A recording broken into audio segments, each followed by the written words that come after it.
qu'à un moment, ça suffit. Il faut des peines de prison exemplaires pour les refus d'obtempérer et il faut soutenir la police dans ces situations. Je suis horrifié par l'utilisation politique qui est faite par la gauche et un certain nombre de personnes pro-banlieue, pro-chaos, qui... Il y a un mort tragique, c'est tragique, on ne souhaite pas de mort, mais des gens utilisent cette mort pour allumer le feu en banlieue. Ils sont dans une opposition frontale à la police, à l'ordre, voire même à la République. C'est-à-dire qu'il y a une Mmh. stratégie de l'extrême gauche depuis très longtemps de créer ce qu'ils appellent dans leur jargon des conditions pré-insurrectionnelles. Et donc dès qu'ils peuvent, ils allument le feu en utilisant des drames comme celui-ci. Et donc oui, soutien aux policiers, ils sont légitimes quand ils poursuivent quelqu'un qui refuse d'obtempérer. Et puis moi je pense qu'on doit aussi pénaliser, sanctionner les politiques et tous ceux qui prennent la parole pour allumer le Ouais. feu dans les banlieues sur ce genre de faits divers. Jérôme, Barbara? Barbara? Thierry. Oui, non mais on a 14 000 refus d'obtempérer par an en moyenne. Oh, je pense même qu'on va bientôt atteindre les 15 000. Ça veut dire qu'on en a 2 par heure. Mm. 2 par heure en France. C'est dingue. Et alors, on va pas dévier sur les couteaux, mais enfin c'est pareil, hein, on a 120 attaques au couteau par jour. Donc on a un petit problème dans ce pays avec l'intolérance à la frustration. Alors moi je suis navrée, je suis d'accord avec Antoine, quand on te dit t'arrêtes, t'arrêtes. Voilà. Alors il y a peut-être eu un petit problème d'éducation aussi, c'est peut-être des jeunes à qui on n'a pas expliqué dans leur enfance aussi que quand on dit non c'est non, que quand on dit stop c'est stop et que quand il y a l'autorité, tu respectes l'autorité. Alors je sais qu'ils respectent leur mère et leur père, je sais, mais qu'à part leur mère et leur père, ils respectent personne. Ben non, c'est pas comme ça. Dans la République, peut-être dans ta famille, tu respectes ton père et ta mère, mais tu respectes aussi l'ordre public, tu respectes l'autorité. Alors quand c'est pas les enseignants, c'est la police. Quand c'est pas la police, c'est la justice. Quand c'est pas la justice, c'est le médecin ou le pompier qui vient pour sauver ton frère ou ta mère. Donc ces gens-là ont le respect à géométrie variable. Et donc je suis navrée, c'est parce qu'il y a eu un problème d'éducation à la base et qu'ils ne savent pas ce que c'est que quand on leur dit non, c'est non. Quand on dit stop, c'est stop. Donc à 18 ans, ils n'ont toujours pas compris que quand la police leur dit tu es à contresens ou tu roules sur un trottoir et que tu risques de tuer un enfant, tu risques de tuer un passant et que ce passant, c'est aussi le père, Ouais. le frère de quelqu'un, et ben donc ces gens-là n'ont pas de limite. Donc moi, je suis navrée. Refus d'obtempérer, tu dois obéir. Sauf si tu n'as pas les T'as pas les quoi? papiers, tu n'es pas assuré. Ah bah t'as pas les papiers, Toi-même, t'as pas toi-même, assuré, tu es et donc peut-être tu vas récidiviste renverser. ou pas, Voilà. le Du scooter est cannabis. volé, Et donc bah ou t'as du cannabis sur toi.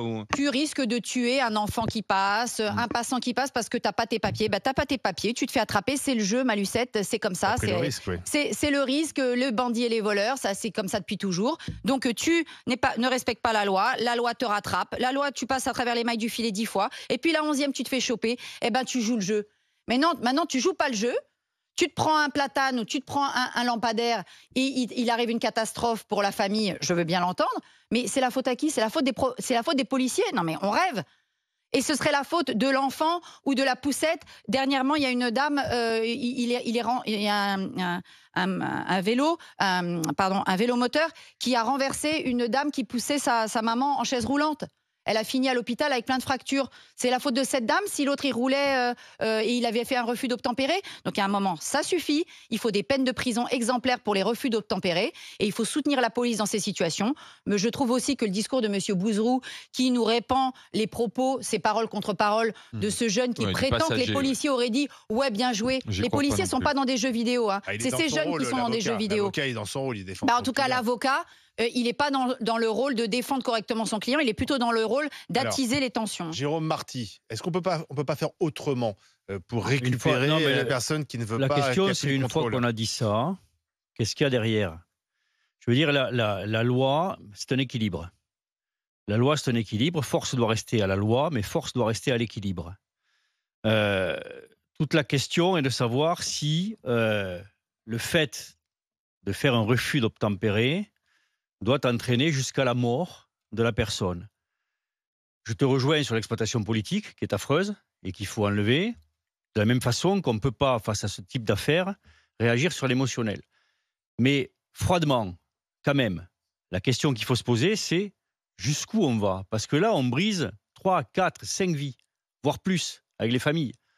On brise évidemment la vie de celui qui est mort, on brise la vie de sa famille, on brise la vie du policier, on brise la vie de la famille du policier, éventuellement, etc. Donc à un moment, protéger les policiers, c'est aussi leur donner les moyens, par l'encadrement, par tu vois, une loi nécessaire à ce type de choses, et qu'on se donne le temps de l'enquête, le temps. C'est-à-dire, il faut peut-être pas prendre le risque. C'est-à-dire que là, on agit Ouais. tous trop vite. Quoi. On n'a pas les éléments sur cette affaire. On ne sait pas ce qui s'est passé. Et de suite, on dit un tel est coupable. Et un tel aurait dû faire ça. Et un tel n'a pas fait ça. On ne sait pas. Quoi. Mais Jérôme, en fait, ce t'as qu'on deux sait options. Tu à cet poursuis instant ou tu précis, Enfin, si, ce qu'on sait, La c'est qu'il y en a seule un qui a chose que l'on refusé sait, d'obtempérer. c'est qu'effectivement, il y a un jeune qui a refusé d'obtempérer, Voilà. qui est mort. S'il Toi, avait ça pas te va? refusé. Moi, Non, ça me va pas. Non, c'est Moi, pas que ça me va, c'est Non, que mais s'il n'avait attends, pas je suis refusé, il serait désolé, pas mort. Barbara, Voilà. tu as parlé longuement. Moi, quand je t'entends, tu donnes. Tu dis après tout, puis c'est le jeu, quoi. Il est mort, c'est le jeu. Ben non, c'est pas le jeu de mourir. C'est lui qui a pris le C'est risque. pas le jeu de mourir. Il a pris mais son risque, non, hein, mais excuse-moi. c'est pas un risque de mourir ou de pas mourir. Comme te le dit très justement Alain Marchal, on ne sait même pas pourquoi il refuse d'obtempérer. On ne connaît pas le truc. On ne sait pas. Ce qu'on sait, c'est qu'effectivement, c'était un repris de justice. C'est vrai. Il est mort. Alors, si on le poursuit parce qu'il a. Mais je ne sais pas. C'est pour ça que je te dis que force doit rester à la loi, mais force doit rester à l'équilibre. Tu sais très bien que la légitime défense, comme tout, c'est un problème d'équilibre. Là, le gosse est mort. On a brisé plusieurs vies. Moi, je m'en réjouis pas. Avant de mourir, il aurait pu renverser Ça me va quelqu'un pas. et tuer quelqu'un. Mais tu n'en sais rien. Ça. Il aurait pu. Tu fais ça, c'est comme pour Naël. Et il aurait pu et il aurait fait. Ah, mais parce que. Non, excuse-moi. Non, On Jérôme. ne sait pas. Pourquoi je dis il aurait pu? Parce que ça arrive régulièrement que quelqu'un qui fait un refus d'obtempérer tue un passant. Et tu as raison de dire qu'il y a 15 000 refus d'obtempérer par an. Donc avant qu'il tue un passant, on doit l'arrêter. Et qu'il y en a 2 par heure. Donc, il y a un problème. Mais bien sûr qu'il y a un problème. Personne ne le nie. Alors, Ce que je dis, c'est qu'il faut tout faire pour éviter de briser des vies. Très bien. Tout faire, à la limite, on ne l'arrête pas, on ne le poursuit pas.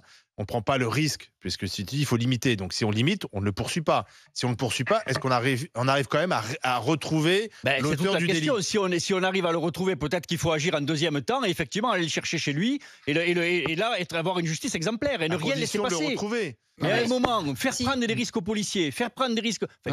S'il est sur un scooter volé, ça va être facile de le retrouver. Le jeu n'en vaut pas la chandelle. Le jeu n'en vaut pas la chandelle. Sauver des vies, c'est poursuivre et arrêter ceux qui mettent la vie des autres en danger. Ben voilà. Et ceux qui mettent la vie des autres en danger, c'est ceux qui pratiquent les rodéos, les délits de fuite, qui emplafonnent une famille, etc. Parce qu'ils se comportent n'importe comment. Et donc, les policiers, en poursuivant, sauvent des vies. Non. Sauver des vies. Sauver des vies, c'est avoir des peines exemplaires pour les récidivistes. C'est aller les chercher chez eux. C'est éviter qu'ils ressortent.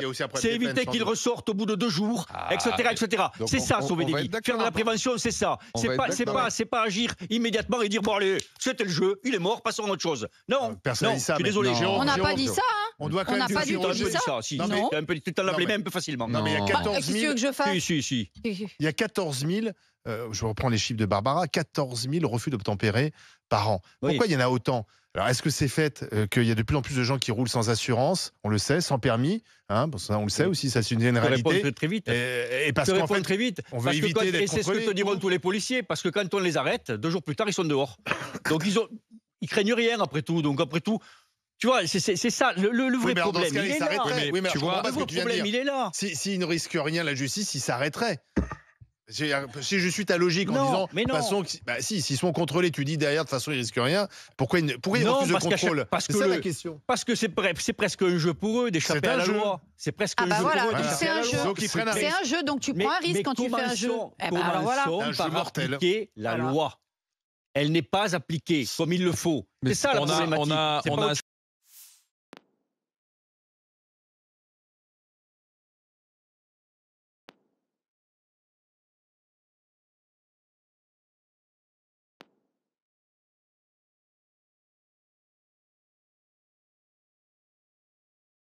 Notre santé mentale. Tout d'abord, saluons le grand retour de Najat Vallaud-Belkacem.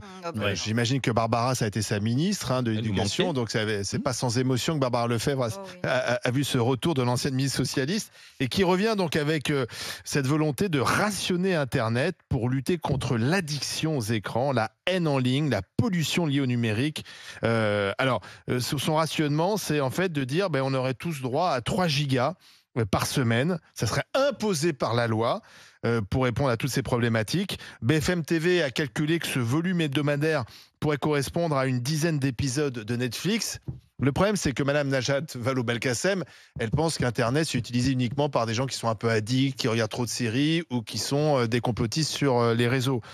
Quid de tous ceux qui travaillent avec l'ordinateur? Peut-être que cesserons-nous de considérer comme normal de passer des heures sur des sites pornographiques à regarder des vidéos en HD et enlever les... Je ne parlais pas non plus de ceux qui consultent des sites pornographiques, mais enfin là, du coup, elle parle un peu... du travail. Je parlais du travail. Oui, j'ai entendu. Je parlais de ceux qui sont informaticiens. Oui, mais tu disais ceux qui, par exemple, passent leur journée. Tu avais dit addict juste avant. Ceux qui sont accros. Non, ceux qui sont. Alors, il y a ceux qui sont accros. Alors, il faut limiter. Mais ceux qui, par exemple, passent leur journée à coder. Alors, elle a une réponse. Elle dit oui, mais on peut coder avec un crayon et un papier. À l'heure de l'IA, elle dit ça. C'est bien. Donc, beaucoup lui ont dit qu'elle connaissait rien au sujet, que c'était peut-être le problème, c'est quand un politique s'empare d'un sujet en ne maîtrisant pas tout à fait tous les tenants et les aboutissants de c'est parce que je te dis, c'est pour ça que j'ai cité l'exemple. Elle ne le voit que par un seul prisme. Oui, c'est pour ça que moi je dis qu'aujourd'hui l'informatique est utilisée par tout le monde. Je veux dire, c'est un outil dans le professionnel. Et donc sa proposition ne tient que si tu limites à ceux qui sont addicts. C'est la même Najat Vallaud-Belkacem qui, en 2016, quand elle était ministre, nous a inventé le plan numérique pour le collège. 1 milliard d'euros de dépensés à l'époque, pour rien, hein, on ne l'a jamais vu venir, le plan numérique, heureusement d'ailleurs, c'était une tablette par collégien. Parce que la réalité, je cite, la réalité augmentée des programmes scolaires, c'est ça qui allait faire progresser nos élèves. Tous sur des petites tablettes. Alors en 2016, il n'y avait pas 3 gigas, il y avait tout le monde avec des tablettes. Et je vais même vous citer un truc encore plus merveilleux. La même Najat Vallaud-Belkacem, à l'époque, quand on l'interpellait déjà sur les mauvais résultats PISA, elle nous expliquait que justement la tablette, ça allait aider les élèves parce que les élèves français avaient des mauvais résultats parce qu'ils ont peur de l'erreur. Ah oui. Voilà, c'est une pathologie en fait. Ils ont peur de l'erreur et que la tablette allait les aider à les libérer de cette peur paralysante de l'erreur et que donc ils auraient des meilleurs résultats à PISA. Bon, au final, on n'a pas vu le plan numérique, on a jeté 1 milliard d'euros par la fenêtre, c'est pas grave.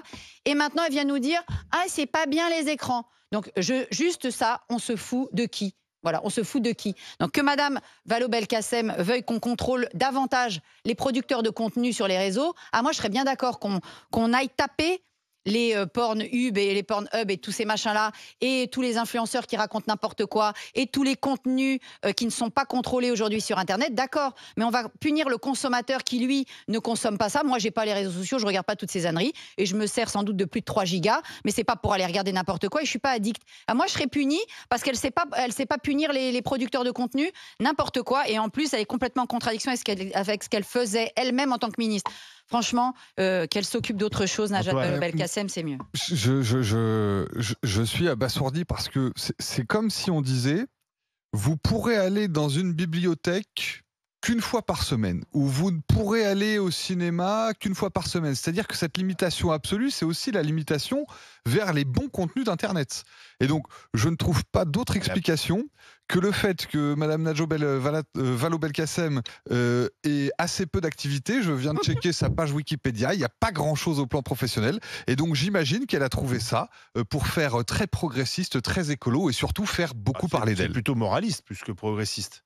Elle dit le progrès, c'est pas d'interdire ce qui fait la vie d'aujourd'hui. Tu as bien raison, mais je crois que dans sa tribune, j'ai lu sa tribune tout à l'heure, et elle dit que c'est une position progressiste. Et donc tu vois, le progrès, c'est la régression finalement. Moi, je pense que c'est sa chirurgie esthétique à elle, quoi. Véran nous dit qu'il part en chirurgie esthétique ou en médecine esthétique, et on parle de lui. Et Najat Belkacem nous parle de ça, et Najat Belkacem, et on parle d'elle. C'est uniquement pour qu'on parle d'elle, même si c'est pas parce que c'est tellement lunaire. Après, donner l'argument juste, la rareté oblige à une certaine sagesse. Si nous n'avons que 3 gigas utilisés par semaine, nous n'allons sans doute pas les passer à mettre des commentaires haineux ou fabriquer des fakes. Alors là, ça tient pas. À la limite, on m'aurait dit, il y a un problème de pollution mondiale par le numérique, qui gaspille énormément d'énergie. Et donc, il faut qu'on réduise nos comportements parce que ça atteint à la planète. On pouvait le comprendre. Mais là, partir sur on va vous taper sur les doigts parce que vous consommez mal, quoi, ça veut dire ça, mais de quel droit, quoi? Je veux dire, de quel droit? Et puis cette espèce de truc, alors c'est là où on voit les éléments de langage, parce on l'a vu à elle, nous parler des gens qui vont regarder du porno en HD, alors il doit avoir un problème avec ça, et puis le maire de Grenoble nous a sorti exactement la même réflexion, mais dans les ascenseurs. C'est-à-dire, Si on fait ça, il y aura moins de gens qui regardent du porno en HD dans les ascenseurs. Et alors, c'est un problème de comportement. Pardon, mais c'est la liberté. Moi, je ne comprends pas cette gauche. Qui sont un peu obsédés par ça, cette gauche liberticide. Oui, mais oui. Et puritaine, en fait. Non, mais ça derrière ça. S'il y a des gens qui veulent. Pardon, mais s'il y a des adultes, je pense que le porno, c'est plus un souci quand ce sont des trop jeunes qui ont accès au porno. Et d'ailleurs, on n'arrive pas à limiter cet accès. Mais enfin, des adultes, ils font ce qu'ils veulent. Je veux dire, moi, c'est quoi cette société que ces gens veulent nous créer, en fait? Et puis ça annonce quoi aux gens. Derrière ça, tu as quoi? Derrière ça, tu as la surtaxe, quoi. C'est encore une fois, on a un problème, on va créer une taxe. À l'automne, 3 gigas, on va taxer à mort les gens. Mais oui, et derrière, il y a toujours l'idée de taxer. Ce que ça révèle, encore une fois, c'est l'impuissance absolue des politiques à régler le problème. À régler le problème des contenus et des producteurs de contenus qui sont tous dans le droit extra-européen, qui TikTok, qui Facebook, et ils en ont strictement rien à faire de nos demandes de modération, de nos lois qui visent à encadrer la liberté d'expression. Ils s'en foutent complètement. C'est ça, et ça, c'est plus dur de s'attaquer à ces lobbies-là que de dire aux pauvres consommateurs, bah, tu sais quoi, allez hop, on te coupe le robinet. Et c'est là que c'est hallucinant, la facilité qu'ont ces gens, en particulier effectivement ces gens de gauche, qui ont d'ailleurs la pudibonderie à géométrie variable, parce que parfois sur certains sujets, c'est le lâcher complet, c'est les libertaires à mort, et vas-y. Et puis après, tout d'un coup, on resserre les verrous sur la pudibonderie. Ça montre bien à quel point la gauche est complètement déréglée au niveau des valeurs sociétales. Surtout, c'est totalement hors sol, c'est-à-dire que les usages sont aussi nombreux que les usagers avec l'espace numérique. C'est-à-dire qu'on ne peut pas lister, là on parlait du porno, etc., on ne peut pas lister tous les gens qui chaque jour travaillent avec un ordinateur. Et donc puis nous dire, tout le monde, tu vas interdire avec 3 gigas. Et puis nous dire, on peut aussi réfléchir avec un calepin et un stylo à l'heure de l'intelligence artificielle. Sur le code. Oui, non, mais c'est hors sol. Il y a un côté hors sol. Ce qui est inquiétant pour les gens qui veulent revenir au pouvoir. Le prochain niveau, c'est la limitation, le rationnement du nombre de litres d'essence. C'est exactement la même chose. C'est-à-dire que chacun aura le droit par mois à 12 litres d'essence. Non, mais mais moi, ma mère, elle habite loin, moi je vais travailler. Non, c'est 12 litres. On peut faire le plein un jour sur 2, on peut aussi manger un jour sur 2, après tout.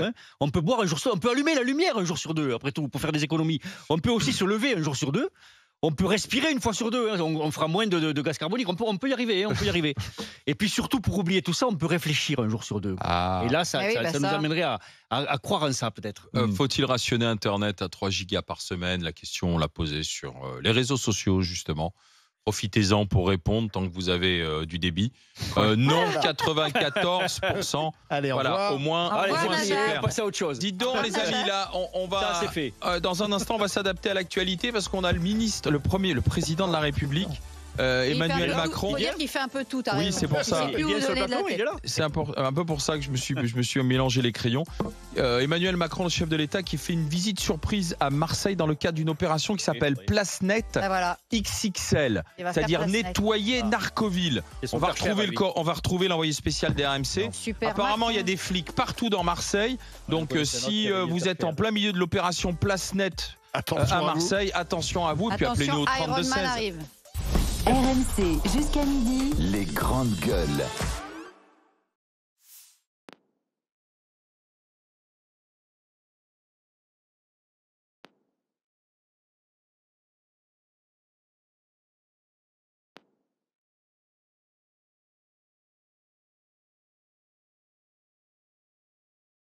En fait, ça m'agace. Ils osent pas taper sur des gens puissants et ils vont taper sur des gens simples et qui ne demandent rien. Il y a un sondage qui était très intéressant, il y a un sondage Elab la semaine dernière qui disait que en fait, la seule mesure consensuelle pour faire des économies, consensuelle dans tous les camps politiques, gauche, droite confondus, c'était la réduction du train de vie de l'État. Les 79% des Français sont pour la reconduction du train de vie de l'État. Après, et c'est la seule chose... Tu arrives à convaincre tout le monde. La seule chose que ni Bruno Le Maire, ni Gabriel Attal, ni Emmanuel Macron... n'en parle. On prend un siège à 3000 balles pour les costumes du président.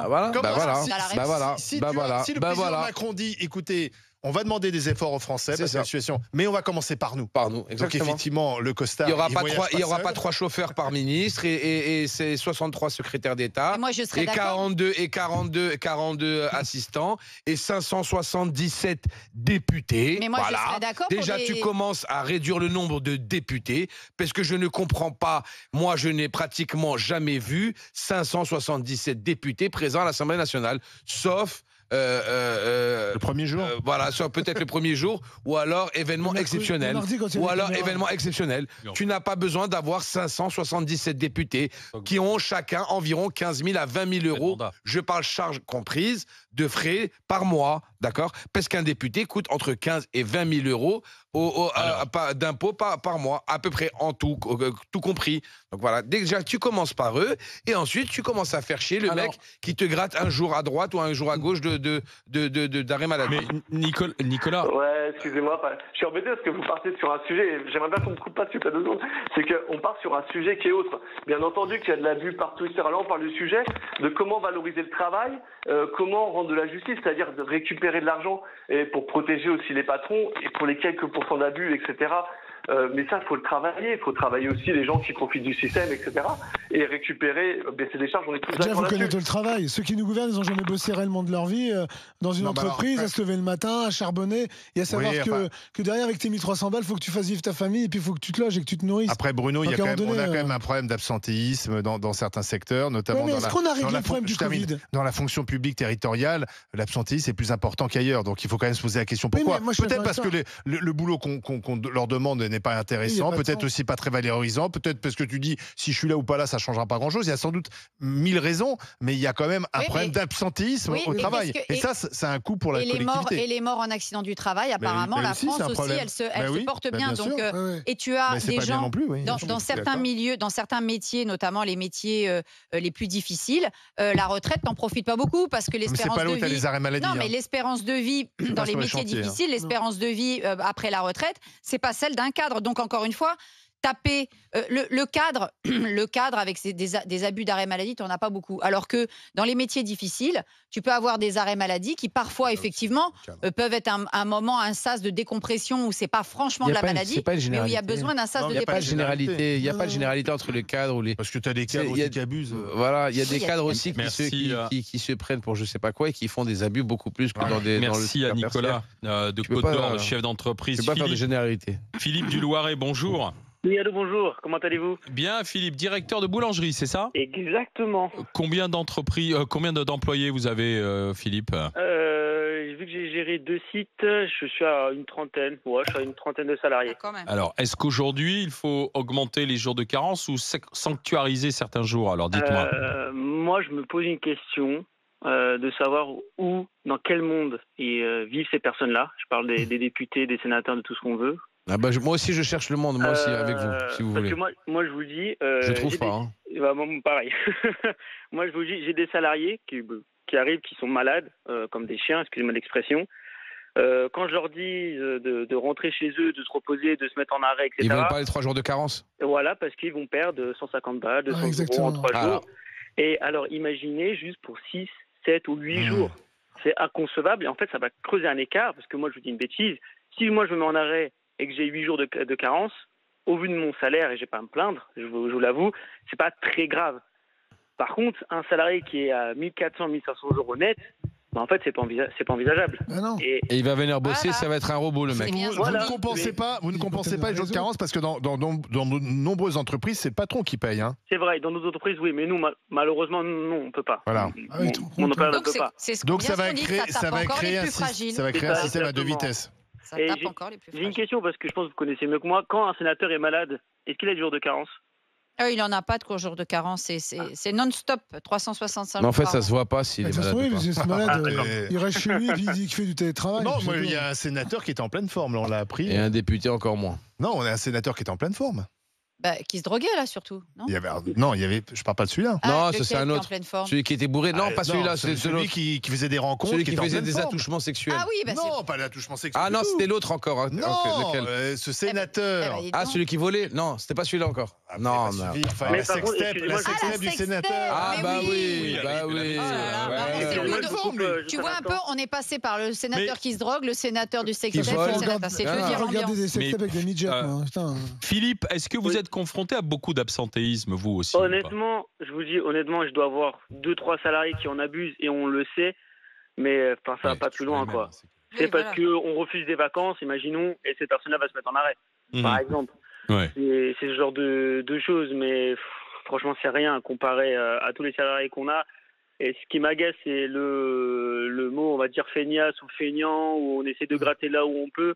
Alors que, moi, je vous le dis, en tant que directeur, j'ai que des bosseurs dans mon entreprise. Voilà. C'est-à-dire, vous dites, Philippe, dans ces cas-là, il vaut mieux s'arranger avec un salarié. Si un jour vous sentez qu'il a un petit coup de mou, on s'arrange, prends ta journée, comme ça il relâche un peu, il se repose et puis il revient, quoi. C'est ça, et puis nous on se débrouille. Enfin, nous on est payé pour se débrouiller, quoi, pour s'arranger. Et par contre, votre ancien auditeur, ça m'étonne qu'il soit chef d'entreprise, parce que je vous dis, au niveau du travail, ça motive personne. Je vois pas en quoi ça va motiver quelqu'un pour. Peut-être que ça ne le dérange pas d'avoir des gens malades au travail. C'est-à-dire que si on met à 5 ou 7 jours. Non, mais c'est-à-dire si on met, Philippe, si on met 5 à 7 jours, on aura des zombies au travail, quoi, en fait. C'est ça. Et je suis plutôt quelqu'un de droite, je vous le dis honnêtement. Donc, moi, le travail compte énormément. Mais, comme je sais plus qui a dit ça tout à l'heure, un de vous, mais qui a dit autant taper dans le super profit. Pas grand-chose, juste une petite partie, baisser les charges patronales, parce que quand je vois mon patron, les charges qu'il paye, et pourtant il n'est pas milliardaire, je veux dire, c'est simple. Pour moi, ça paraît tellement simple de trouver de l'argent là où il y en a, et je trouve qu'on tape encore sur les plus faibles, sur les gens qui demandent rien. Non, mais parce que ça devait ruisseler, Philippe, ça devait ruisseler. Ça fait depuis 2017, on attend le ruissellement, ça ruisselle toujours pas, mais il doit y avoir un tuyau bouché, je sais pas. Ouais, je pense. Non, mais en fait, ça m'agace. Ils osent pas taper sur les, on va dire, sur des gens puissants, et ils vont taper sur des gens simples et qui ne demandent rien, quoi. Et comment ça va les affaires en ce moment? Ça va plutôt bien ou pas? Ça va. Bon, avec la marge, on joue beaucoup sur la marge parce que la matière première a énormément augmenté.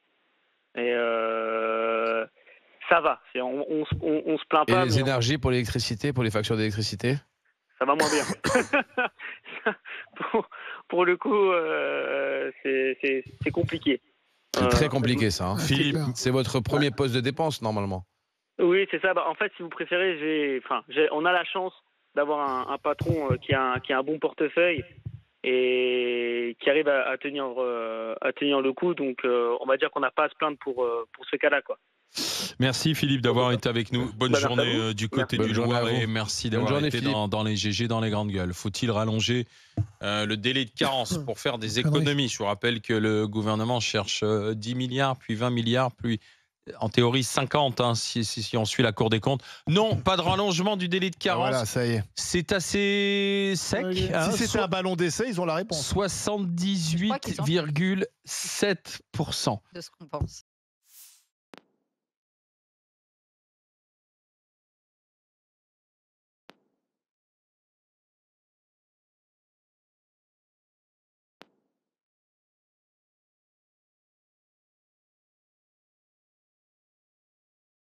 Je vous admire en partie parce que je me demande comment vous trouvez encore l'énergie de venir faire le service après-vente de quelque chose d'aussi flou que ce qu'on a entendu hier soir. Parce que hier soir, M. Attal a fait comme vous, il a fait des constats, il nous a posé sur la table les paradigmes, il nous a posé sur la table le constat, d'accord? Et puis ensuite, quand on lui a, les deux journalistes qui lui ont demandé, alors, et qu'est-ce qu'on va faire? Mais j'attends les propositions.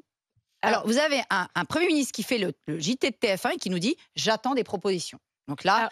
Je voudrais juste répondre quand vous dites, effectivement, on est aux affaires. Depuis, et M. Macron depuis plus longtemps, ça fait 10 ans. Depuis 7 ans, et puis ça me rappelle le passage de lundi, où je crois que c'est vous, Alain Marchal, qui il s'est énervé, Alain. Voilà, vous avez dit à Bruno Le Maire, mais vous êtes ministre de l'économie depuis 7 ans, ce qui n'est pas faux. Et donc, rappelez brièvement là. On peut le rediffuser d'ailleurs, c'est le bon moment. Notre plus grand. On va le retrouver. C'était pas une demande de ma part. Non, mais plus sérieusement, qu'on regarde dans le rétroviseur. Entre 2017 et 2020, on était repassé sous la barre des 3% de déficit. Et qu'est-ce qui s'est passé ensuite? Il y a d'abord eu la crise du coronavirus. Moi, j'entendais pas beaucoup les oppositions ou les commentateurs politiques en 2020-2021 nous dire qu'il ne fallait pas prendre en charge les salaires des environ 10 millions de Français qui ne pouvaient pas se rendre au travail. Et ensuite, on a eu la guerre en Ukraine. Vladimir Poutine a décidé d'envahir l'Ukraine, et ce qui a entraîné notamment la hausse des prix de l'énergie. J'entendais pas grand monde dans les oppositions, notamment chez les Républicains qui nous font beaucoup de critiques en ce moment, nous dire à l'époque, il ne faut pas de bouclier tarifaire. Au contraire, j'entendais des demandes de davantage d'aide. Bon. Ces crises sont derrière nous. Mais par exemple, le moment, il faut les payer. Sur la question du marché, mais le marché de l'électricité européen que M. Macron nous promet depuis 2 ans d'aller négocier à Bruxelles, il ne le fait pas. Je termine. on est à un moment où il faut savoir faire des choix. D'abord, les dépenses qui ont été des dépenses exceptionnelles pendant 2 ans, elles n'ont pas vocation à devenir des dépenses pérennes. Les boucliers tarifaires qui ont été mis en place, ils diminuent progressivement. C'est dur à porter. Moi, je me souviens de venir dans votre émission sur BFM pour expliquer la hausse des 10% des prix de l'électricité il y a 2 mois. Mais ça, en fait, c'est le fait qu'on revient progressivement sur le bouclier tarifaire. Et puis, il y a les réformes dont j'ai parlé. Et puis, il y a encore une fois le fait de réinterroger, c'est ce que dit Bruno Le Maire, un certain nombre de dépenses sociales. Frédéric, sur l'assurance chômage. Sur l'assurance chômage. Vous n'avez pas cessé de la réformer. Bon. Et la dernière en date, c'est la rendre cyclique, en fonction de la conjoncture. Alors, y a-t-il des études d'impact, des conséquences? C'est-à-dire que quand on réforme l'assurance chômage, ça fait combien d'emplois? Et est-ce qu'on peut le mesurer ou on ne le mesure pas, avant d'engager une nouvelle? 2, est-ce qu'il y a eu une étude d'impact, si on remonte aux lois Pénicaud, sur le nombre d'emplois que ça fait? C'est-à-dire, on a modifié les règles de licenciement, ou on a barémisé le prud'homme. Qu'est-ce que ça fait qu'un emploi? D'autant plus que, par rapport à la stratégie du gouvernement, je rappelle qu'en matière de fiscalité, lorsque la fiscalité a été diminuée lors du premier quinquennat, plusieurs rapports de France Stratégie n'avaient montré qu'il était difficile d'établir une corrélation indiscutable entre cette modification fiscale et plus d'investissement. Bon. Donc, qu'en est-il? Ça ruisselle pas, quoi. Ça ruisselle pas. Ou ça ruisselle pas assez, ou ça ruisselle mal. Bon. Maintenant, qu'en est-il de ces réformes? Et qu'attendre de cette réforme? Est-ce que c'est de là qu'on va combler les déficits en disant que c'est de ce côté-là que les choses peuvent se régler? D'autant plus que c'est très curieux, c'est ressusciter des vieilles choses. Je rappelais tout à l'heure dans le débat qu'entre 92 et 2001 avait existé en France l'allocation unique dégressive. Le bilan de ça, je m'en souviens très bien, bof, ça n'avait pas été convaincu, grand monde, et ça n'a pas marché, c'est arrêté. Est-ce qu'on n'est pas en train de ressusciter un vieux machin qui n'a pas marché, sauf qu'on va le rendre 2.0 pour le rendre plus moderne en tant que tel. Et en termes, dernière chose, des réformes structurelles, il y en a eu un nombre incalculable de nos services publics, de l'hôpital, que ce soit votre gouvernement ou les précédents, ils n'ont eu de cesse de mettre en œuvre ces réformes structurelles. Quel est le bilan aussi? L'étude d'impact, on l'attend. Alors, allez-y, on recycle des vieilles recettes qui n'ont pas marché. Bon, alors, déjà, ce que je voudrais dire en réponse à moins votre intervention d'ailleurs que beaucoup de critiques que j'ai pu entendre formuler depuis hier soir, il n'est pas question de s'en prendre aux chômeurs. Il est question de s'en prendre au chômage. Moi, j'ai grandi et je suis d'une génération qui a entendu parler de la courbe du chômage de façon quasiment continue depuis l'âge en tout cas, très jeune, jusqu'à il y a quelques années et l'arrivée au pouvoir d'Emmanuel Macron. Les réformes qui ont été mises en place, tant sur le chômage que sur les aides aux entreprises pour leur permettre d'investir, pour leur permettre de recruter, elles ont eu un effet extrêmement mesurable. C'est celui du chiffre du chômage. Et le chômage a largement baissé par rapport à ce que c'était il y a encore plusieurs années de ça. Or, le chômage de masse a été un fléau. C'est lié à la croissance, c'est pas lié à vos réformes. A été un fléau pendant des années en France. Si, quand on permet aux entreprises d'investir, quand on accompagne les entreprises dans la relance, c'est ce qui permet derrière de créer de l'emploi. Et quand on crée du faux emploi, comme les dizaines de milliers de contrats d'apprentissage pour les jeunes, et on fait passer ça pour de l'emploi, non. L'apprentissage, c'était une très bonne chose. Non, mais revenons sur la... En fait, moi, j'ai les chiffres. Ma conviction... Maud Bréjon, est-ce qu'il a été prouvé qu'en réduisant la durée d'indemnisation, les gens reviennent plus rapidement au chômage? Ça voudrait dire, si c'est le cas, au travail, pardon, ça voudrait dire que finalement, ils attendent un peu le dernier moment pour reprendre un boulot, ils profitent de leurs 18 mois avant de reprendre un boulot. C'est ça que ça sous-entend. Mais parce que on a aujourd'hui un système, et c'était le cas encore davantage avant les réformes qu'on a fait, qui n'est pas suffisamment incitatif pour le retour vers l'emploi. Or, donc les gens vont jusqu'au bout de leurs droits avant de commencer à se dire... Donc c'est bien d'un côté... Attendez. On a d'un côté des règles, des règles qui étaient très souples, et de l'autre, des chefs d'entreprise. Et là, vous pouvez aller dans l'ensemble des circonscriptions de tous les députés de France, vous allez l'entendre, qui ont du mal à recruter, que ce soit dans la restauration, que ce soit dans l'hôtellerie, que ce soit dans l'industrie, qui est un secteur que je connais bien. On a des besoins absolument colossaux. Et donc, il faut bien qu'on arrive à faire converger ces deux points. Ça ne marche qu'à une condition. Donc, c'est bien le comportement du chômage. Ça ne marche qu'à une condition. C'est si les personnes qui sont au chômage sont accompagnées. accompagnés et non pas victimisés, accompagnés par la formation. Est-ce qu'ils le sont suffisamment? Accompagnés par la formation, on a mis en place des dispositifs de formation importants, tout ce qui a été fait notamment avec la création de France Travail, qui doit permettre d'avoir un meilleur suivi des personnes qui sont éloignées du marché de l'emploi. Je pense notamment aux chômeurs de longue durée pour essayer de comprendre quels sont les freins à l'embauche, quels sont les freins à l'emploi, pourquoi est-ce qu'on a des gens qui d'une part ont du mal à trouver et puis lorsqu'ils trouvent un travail ont du mal à y rester. C'est pas seulement pendant la période d'activité, c'est aussi à l'école, c'est l'orientation, parce que vous parlez de l'industrie, on va pas s'improviser tout d'un coup salarié de l'industrie, donc c'est une question de formation, d'orientation, de peut-être d'ingénieur, on n'en a pas suffisamment, notamment chez les femmes. Et ça, est-ce que vous avez progressé en la matière? D'abord, il faut que les chômeurs soient correctement suivis, qu'ils aient accès à des dispositifs de formation qui soient efficaces, qui soient en adéquation avec ce qu'eux souhaitent faire. Et puis ensuite, il y a un principe de droit et de devoir, il y a un principe de responsabilité. On ne peut pas accepter d'avoir d'un côté des entreprises qui cherchent du travail, d'un côté des dizaines, si ce n'est des centaines de milliers d'emplois qui restent non pourvus chaque année, et en même temps un chômage en France qui reste aujourd'hui au-dessus des 7% et qui tend d'ailleurs à remonter très légèrement. Je pense que c'est vertueux et que c'est vertueux pour tout le monde. C'est vertueux. Ça veut dire que votre réforme de l'assurance chômage c'est vertueux sur le plan économique. On parlait du déficit. Mais c'est aussi vertueux pour les personnes qui vont trouver un travail. Moi, je crois qu'on est plus heureux aujourd'hui quand on travaille que quand on est en dehors de l'emploi. Je peux vous envoyer une vacherie? Je rappelle que le changement de Pôle emploi en France Travail, ça a coûté 2,5 milliards.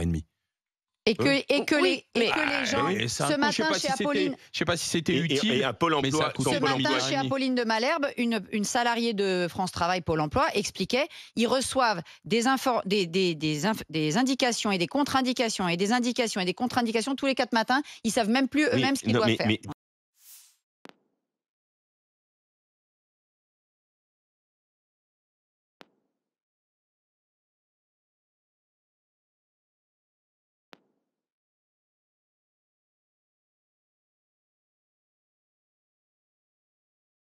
Moi, je trouve ce salaire indécent. Il faut savoir qu'en mars 2020, l'homme le plus riche de France disait, c'est pas une fake news, il disait les crises nous rendent plus forts.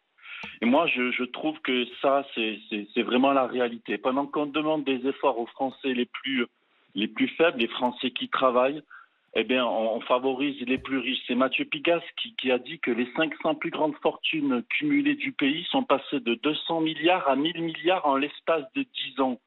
Et dans le même temps, il y a plus 25% de Français qui sont passés sous le seuil de pauvreté. Ah oui. Mais est-ce que l'un est la conséquence de l'autre? Pas forcément.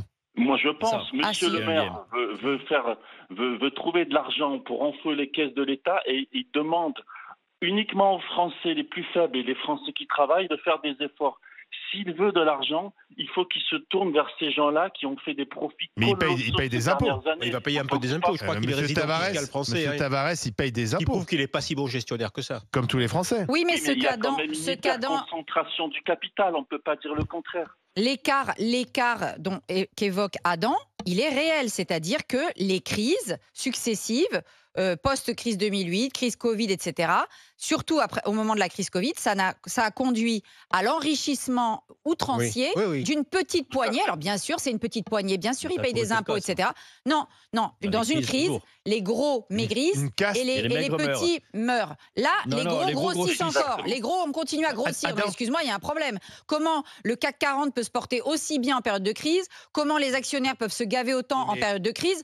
Barbara, est-ce que les Français se porteraient mieux si Tavares touchait moins? Non, mais la question n'est pas là. La question. Si, parce que tu dis les gros Moi, en tout cas, je me rappelle qu'en 2021, on a déjà eu cette question avec M. Tavares et que M. Macron avait dit ce salaire est choquant et excessif, et il avait dit je propose que nous encadrions la rémunération des grands patrons, mais avait-il dit il faut l'accord de nos partenaires européens. Donc on attend toujours, comme pour tout le reste, comme pour la question de l'électricité. En réalité, ils ne veulent pas plafonner ces salaires. Pourquoi il ne faut pas plafonner les salaires? Parce que c'est des entreprises privées et qu'à un moment donné, les gens font ce qu'ils veulent. Je veux dire. Mais après, pour entendre ce que dit Adam, une partie des résultats du groupe de Stellantis c'est lié à la voiture électrique. C'est un virage qui a été particulièrement bien pris et on peut l'associer, entre guillemets, à une crise dont il profite. Ce changement même s'il n'est pas à fond sur l'électrique. Oui, mais c'est un virage qu'il a plutôt bien pris. 37% de son chiffre. Il défend aussi le diesel. Voilà. Mais donc, on peut l'assimiler à une crise quelque part. Enfin, c'est un élément nouveau dont il profite. Mais après, on ne va pas Bon, sincèrement, moi, si demain, on a un ministre de l'économie qui nous dit, voilà, l'endettement de la France, il est passé de 120% à 20%, on peut lui filer 36 millions. Moi, Tavares, je le nommerai à Bercy, s'il est aussi bon que ça. Vous préférez Carlos Tavares à Bercy que Bruno Le Maire? Il me semble qu'aujourd'hui, si on a les résultats de Stellantis à Bercy, le pays ira bien. Ça serait la logique. Quel est le parcours? Pourquoi ça serait parce logique? Quel est le parcours de Bruno Le Maire en tant que, justement, ou chef d'entreprise, ou créateur d'emplois, ou etc. Aucun. Bon. Quel est le parcours de Carlos Tavares, qui est parti d'une famille relativement modeste, avec un père, je crois, comptable, une mère prof de français, et qui a cette réussite-là, qui tu le disais tout à l'heure. Il a fait ses études à Toulouse, il a fait ferme à Toulouse. De la réussite de la méritocratie. Tavares, je ne le vois pas passer à 12 000 euros par mois en tant que ministre. Mais justement, mais à ce moment-là, on le met ministre. On le met à 36 millions. Lui, il s'enrichira pas par la politique. Non. Il aura un parcours. Souvenez-vous de Tapi. Tapi, il était le seul homme politique qui disait: moi, je suis le seul homme politique que la politique a appauvri. Ouais. Un homme politique, il doit être dégagé des soucis financiers. Donc on le met là. Il n'a pas de preuve à donner, monsieur Tavares. Moi, je le verrais bien, effectivement, ministre de l'économie. Ça me semblerait beaucoup plus logique. Qu'on le sorte immédiatement de Renault, de son entreprise. On lui fait une prime au résultat. Et on lui fait une prime au résultat. On lui fait une prime au résultat à Bercy. Et je propose qu'on mette monsieur Le Maire à la tête de Stellantis. Bah non, parce que. Alors par contre, si monsieur Le Maire est à la tête de Stellantis, vendez vos actions. Voilà. Non, mais pour qu'on voit si immédiatement les actions baissent, ce qui sera un signe fort quand même. Alors, on va remercier Adam et on va prendre Johan qui est avec nous. Merci Adam. Bonjour Johan. Bonjour Johan. Bonjour. Vous appelez de l'Aube à l'Aisne-aux-Bois, c'est ça? Il n'est pas assez payé, Johan. C'est ça. Ouais. Alors, en partie oui, sauf que je vais te surprendre moi parce que je suis pas choqué en fait. Moi, ce qui me choque plus, c'est un peu la cabale qu'on a contre la réussite. Je vais vous dire, moi, ça fait 7 ans que j'ai créé ma structure. Et si un jour j'ai ce niveau de rémunération, j'en serais très heureux. Oui, mais tu as créé ta structure, tu prends des risques. Oui. Je prends des risques. Tavares, il n'a pas créé Stellantis. Alors là, j'ai aussi un point. Alors, globalement, je suis assez d'accord avec ta vision des choses. Simplement, je mettrais juste un bémol. Je pense qu'il y a deux types de patrons, si tu veux. Il y a des entrepreneurs et il y a des gestionnaires. Tavares, c'est peut-être plus un gestionnaire. Ce que je veux dire par là, c'est que tu as des entreprises, et tu t'en connais autant que moi, j'imagine, qui ont pu faire faillite avec leurs créateurs et qui ont prospéré qu'un nouveau gestionnaire, par exemple. Il y a même des mecs qui sont spécialisés dans la rachat d'entreprises en difficulté et qui les relancent. On est d'accord. Je vais te donner on sait comment ils les relancent aussi. Alors, je vais donner un autre exemple un peu parlant, parce que pour le coup, il y a des réussites des deux côtés. Tu prends une boîte comme Apple. Aujourd'hui, elle a explosé en termes de capitalisation et en termes de valeur grâce à Tim Cook, qui est plus un gestionnaire que Steve Jobs, qui était lui un pur créateur. Donc, ce que je veux dire par là, c'est que on peut pas opposer les deux. À un moment donné, il y a une réussite, tant mieux pour lui, c'est des contrats. Là, je suis pas d'accord avec toi. Je trouve qu'il y a une prime à la création qui doit pas être la même que la prime d'un gestionnaire. C'est pas du tout la même chose. C'est pas du tout. J'entends ce que tu dis, mais le point, c'est que... La création, c'est un vrai talent, quoi. C'est un vrai... Oui, mais après, le développement aussi. Le développement aussi, c'en est un, si tu veux. Encore une fois, tu as des entreprises qui sont restées avec leurs créateurs et qui ont coulé. Et donc, des personnes ont perdu leur emploi, etc. Donc, moi, ce que je veux dire par là, c'est que simplement, il y a une réussite, c'est un contrat privé, il a une mission à réaliser. S'il a réussi, tant mieux pour lui. Je vois pas pourquoi on irait encadrer ça. Enfin, honnêtement... La question, Johan, que beaucoup de monde se pose... que moi je me pose, c'est que fait-il de tout cet argent? Parce qu'il touche cela chaque année. Et s'il en a trop, on peut l'aider à le dépenser, il n'y a pas de problème. 66 millions en 2021, 23 en 2022, et là, donc autour de 36. Parce qu'une fois que tu t'es acheté 10 baraques, tu vas pas t'en acheter 10 chaque année. Une fois que tu as fait plaisir à tes enfants, tu les as mis à l'abri, une fois que tu as créé ta fondation, et que bon, tu as un train de vie qui est confortable, tu as un jet, tu as du personnel, mais bon, forcément, il t'en reste beaucoup à côté. Donc, est-ce qu'il a besoin d'autant d'argent? Et moi, je me demande si on n'est pas dans l'ego. C'est-à-dire que Tavares, il doit se dire, si je touche moins que mes camarades américains, je ne suis pas dans le game. Donc on est un peu dans une bataille d'ego aussi. Je pense que nous discutons d'un monde que même Mourad, qui pourtant a fréquenté des gens fortunés, on n'est même pas dans ce monde-là. Le monde des Musk, des Jeff Bezos, des Tavares, des Bettencourt. C'est pas le même niveau. Des Bettencourt. Tavares, c'est la Ligue 2 par rapport à oui, mais ça reste quand même un monde, les Bernard Arnault, les Bettencourt, etc. C'est un autre monde. C'est un monde parallèle. Ces gens-là, excusez-moi, c'est un monde parallèle. Ils ne savent peut-être même pas que le salaire moyen en France, c'est 2 630 € net. Ils ne savent pas ça. 2 630 230 € net, eux, c'est comme donner un pourboire. Donc, je veux dire, on discute de gens qui sont sur une autre planète. Voilà. Et cette planète-là, gagner de l'argent, ça va pas devenir un délit. C'est le capitalisme financier, c'est tout. Je n'ai pas dit que c'était un délit, je dis que c'est une autre réalité. Sur Tavares. C'est un monde parallèle. Ce que je reproche, moi, à ce système financier, c'est qu'en fait, ils peuvent que gagner. Parce que si son entreprise, tout d'un coup, perd de l'argent, il sera viré. Lui, il va partir avec un golden parachute. Oui. Donc il va gagner encore plus. Donc il n'y a pas de, les golden parachute, on les a un peu revus à la baisse quand même. Il y a eu des scandales. Il n'y a pas de risque. Il n'y a pas de risque. C'est pas des capital risqueurs. Il n'y a aucun risque. Il ne peut que gagner, c'est tout le temps. Moi, ce que je reproche, c'est que sur les 189 milliards de résultats qu'il a fait, il a surtout fait gagner de l'argent à des retraités en Floride. C'est surtout ça. Ça s'appelle le capitalisme financier. Alors ça, pardon, je suis désolé, rien n'empêche Barbara Lefebvre d'avoir des actions. Parce que j'adore, on tape toujours sur les actionnaires. Mes actionnaires, c'est vous et moi. Rien ne t'empêche, Barbara, même avec un salaire de prof, d'acheter quelques actions de Stellantis et d'en profiter. Le fonctionnement du capitalisme financier par actionnariat, etc., tel qu'il était au 19e siècle, ça permettait précisément, d'ailleurs, parfois, à certaines petites classes moyennes, d'aller acheter des actions, etc. Aujourd'hui, encore une fois, c'est une autre dimension. Comme le dit Mourad, c'est pour les BlackRock, c'est pour les grands fonds de pension. Non, c'est pas d'accord. Ce n'est pas pour les petits actionnaires. Non, et moi, justement, alors aujourd'hui, dans le système de ce capitalisme financier que je déteste, je ne vais certainement pas aller acheter des actions parce que d'abord les actions que je vais acheter, je vais en acheter deux ou trois parce que j'aurais pas les moyens d'en acheter beaucoup. Et pour aller engraisser Monsieur Tavares, ça me ferait bien mal. Si on avait confié nos retraites en partie à ce capitalisme aujourd'hui, ça va venir, les Français auraient de meilleures retraites. Olivier, ça va arriver. Non, on fait confiance à l'État pour gérer notre argent. Tu crois que l'Américain, le petit salarié, la petite classe moyenne américaine, tu penses qu'elle a des retraites à s'éclater le ventre? Non, je crois pas. Moi, je pense qu'aux États-Unis, tu vois même maintenant en Allemagne, où on n'est pas sur le système de retraite par répartition, où tu as des retraités qui travaillent, qui se remettent à avoir des jobs. Et moi, je connais dans d'autres pays, des pays qui fonctionnent sur le même type de système hyper capitaliste, où des gens de 70, 75 ans se remettent à travailler parce qu'ils n'ont pas de quoi vivre à la fin de leur vie. Donc, excuse-moi, et pourtant, ils ont travaillé toute leur vie. Donc, moi, je suis navrée. Aux États-Unis non plus, fais pas bon la retraite quand tu viens de la classe moyenne ou des classes populaires. Donc là, je pense que Olivier, vous fantasmez un peu la retraite par capitalisation. Pour compléter ce que dit Barbara, je ne suis pas d'accord, mais presque. En fait, il y a la confrontation de deux mondes. Il y a le monde de ceux qui travaillent effectivement, qui se lèvent le matin, qui vont travailler physiquement dans un monde réel. Et puis, il y a une économie parallèle qui s'est créée, qui est le monde de ceux qui ont de l'argent, qui investissent et qui vont tirer des revenus de l'inactivité en faisant travailler les autres. Oui. C'est un petit peu ce que nous explique Barbara. Et il y a un vrai débat. Alors, on ne va pas changer les modèles. Bien sûr que les deux vont coexister, mais c'est peut-être la répartition qui devrait un petit peu évoluer. C'est peut-être la répartition qui devrait un peu évoluer, parce qu'aujourd'hui, on se rend compte que finalement, il vaut mieux avoir un peu d'argent que tu places et laisser les autres travailler. Ça rapporte beaucoup plus que travailler. Et l'ancien monde, c'est ceux qui se lèvent le matin pour travailler. Juste un point, Mourad, le capitalisme, lorsqu'il s'est fondé au milieu du 19e, les sociétés par action, il y avait déjà cette partie financiarisée. On est bien d'accord, sauf que le rentier, au 19e, 20e siècle, il était mal vu. Celui qui était bien vu, c'est celui justement qui fondait une entreprise, qui pouvait... La société par action, c'est aussi de la financiarisation, sauf qu'elle était mise à garder à sa place. C'est pas elle qui prenait le leadership sur le capitalisme productif. Mais là, c'est ça que je dis. Ça s'est inversé. Ça s'est inversé pour notre plus grand... C'est ça la mondialisation et c'est ça le drame. Oui, tu peux acheter en un quart de seconde la production mondiale d'aluminium de la planète et la revendre dans le quart de seconde suivant et faire une plus-value sans avoir rien créé.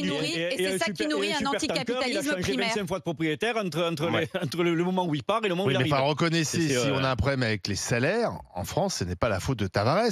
C'est parce que ces salaires... Tavares, c'est pas du salaire, c'est des primes de résultats. Parce que ces salaires sont trop imposés. Donc ça, c'est un problème politique. Et quand on entend certains politiques dire c'est scandaleux ce salaire, et on peut avoir un débat, ce sont les mêmes qui alourdissent chaque année les impôts des Français. Donc c'est incompréhensible. C'est bien pour ça qu'au début de leur truc stupide du ruissellement. C'est bien pour ça qu'au début de notre débat, je disais pour moi, il faut pas qu'il y ait de limites, mais après c'est à l'homme lui-même de se fixer les limites. Mais il faut pas qu'il y ait de limites. Le politique, on te dit tu vas toucher Jérôme 36 millions, tu vas dire non. Non, mais je te dis, il faut pas qu'il y ait de limites. Moi, je suis désolé, mais ce qui me choque profondément, c'est de voir justement des politiques s'étonner de ça. C'est de voir des politiques montrer du doigt Carlos Tavares en disant « Ouh là là, pas beau, c'est trop ce qui touche, etc. » Mais libre à eux, effectivement, à la fois de baisser la fiscalité, libre à eux d'augmenter les salaires de la fonction publique, libre à eux d'investir, etc. Libre, il y a une réalité économique. Surtout de libérer notre économie et de réussir. Le problème, c'est qu'on a des politiques qui échouent depuis des années. Et la réussite